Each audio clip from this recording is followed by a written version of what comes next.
Alright guys, we are going to go through our diffusion and osmosis worksheet. So you should have made a copy of this worksheet in the assignment for today. We are just going to kind of fill it out together as we go, just to kind of give you some other ways to understand what diffusion and osmosis is, and to compare them together a little bit, make sure we understand how the molecules move a little bit different, because we will be working through an osmosis lab here tomorrow and into Thursday as well as we go through this. So we want to kind of make sure we understand how the molecules move.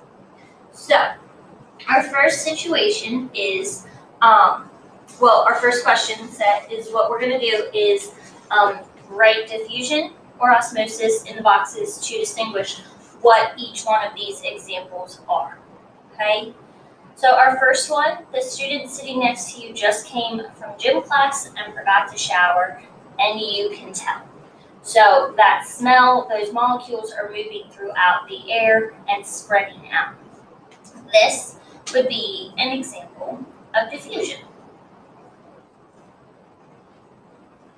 Now B, after sitting in the bathtub for hours, your fingers start to look like prunes.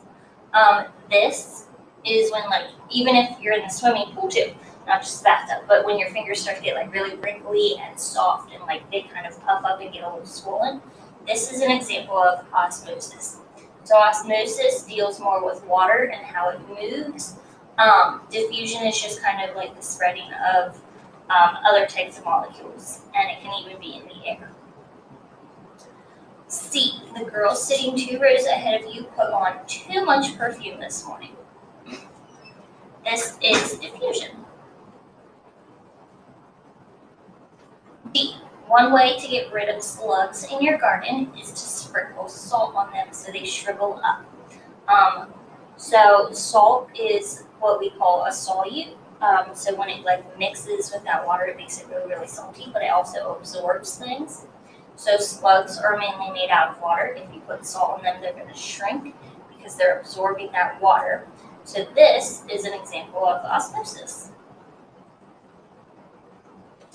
Yum, something smells good. The neighbors are cooking on the grill. So again, we can smell something through the air as it spreads out. This is diffusion.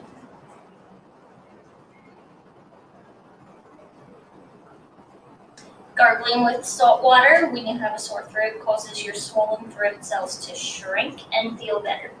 So anytime that something shrinks or it swells and gets larger, means that it's receiving or like releasing water. Something's passing through. And this is an example of osmosis. And the last one, oxygen molecules move from the air sacs in the lungs across the cell membranes into the blood. So if those molecules are just being able to move back and forth throughout, this is diffusion.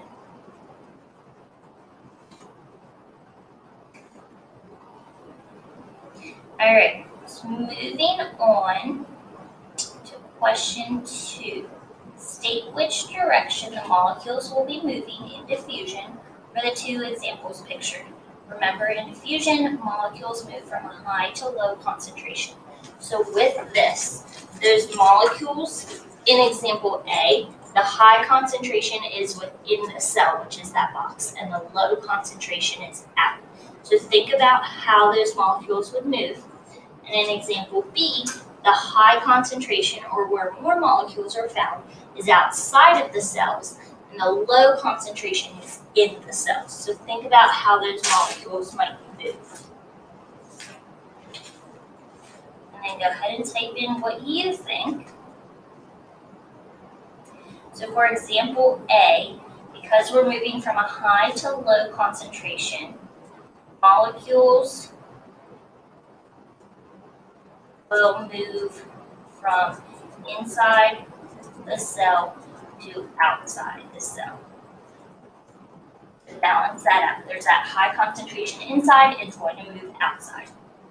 So then example B,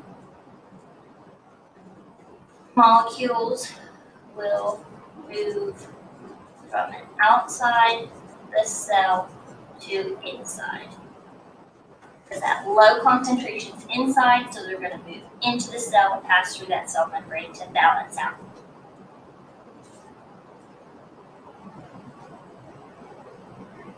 Okay, question 3 is a similar setup, but it deals with a sugar solution or sugar solute.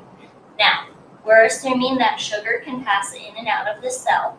And again, it's going to be a similar movement, that net movement. What's the total movement, or how is it mainly going to move?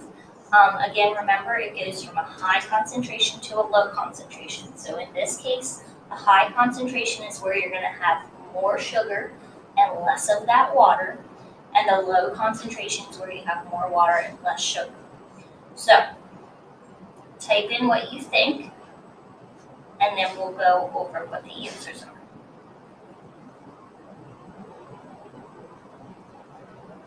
Okay, so for this first one, we're moving from a high to low, so it's going to go from out to in. Okay, so it's going to start out here and move in.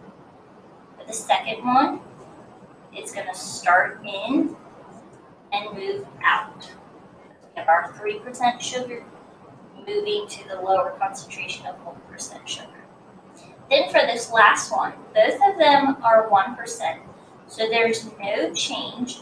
This is what we consider like a balance or an equilibrium state, because both solutions have an equal amount of water and that solute. Okay, question 4, you need to click behind the highlighted box and then type in the word to complete this definition of diffusion. So diffusion always causes particles to move from a region of high concentration to a region of low concentration.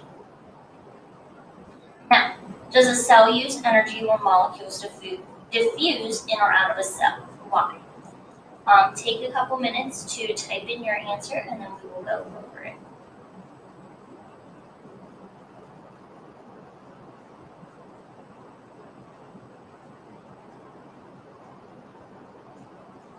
Okay, so in diffusion, this is a form of passive transport, so it does not use energy. So we're going to say no.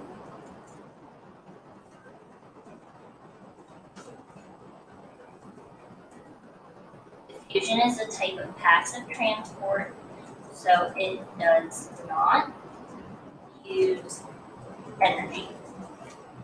Okay?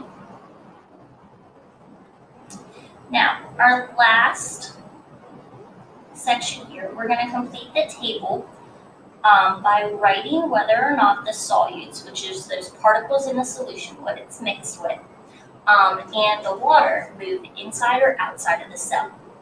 So if you read the hint there, with diffusion, the solutes move from an area of higher concentration to an area of lower concentration. With osmosis, wherever there's more salt or more of that solute, whatever it's mixed with, the water is going to follow, okay? Other times, water will go from a higher concentration to an area of lower amount of water. So think about it as if you have a higher amount of salt or that solute, there's less water, okay? So then if you have a small number, there's more water, so it's going to go from that high to low. But that's for osmosis. So as an example, our first one here, our first column is diffusion. We're looking for the amount of solute moving inside or outside. So remember, for diffusion, it goes from a high to low concentration.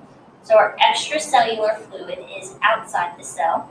Our intracellular fluid is inside the cell. And then these numbers, I'll show you the concentrations. So we have 5% salt inside and 10% salt outside. So 10 is larger than 5, so that's a higher concentration. So in this case of diffusion, we move from a high to low, so we move from outside to inside. So it's going to move inside the cell. Now for osmosis, we have more water inside and less water outside. So in the event of water, we have more inside, less outside. So a higher concentration of water inside, less water outside. So in osmosis, this is going to move outside of the cell.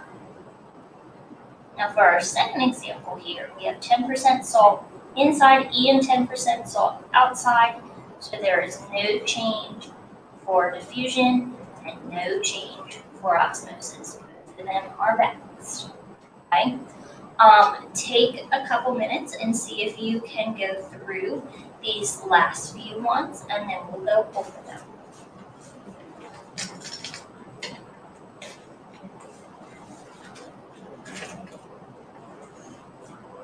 Okay, so for our last ones, for diffusion, we have 3% glucose inside, 1% glucose outside. So from high to low, it's going to move outside. I'm going to work down the diffusion column. So for our proteins, we have 2% protein inside, 1% protein outside. So going from a high to low, it's going to move outside.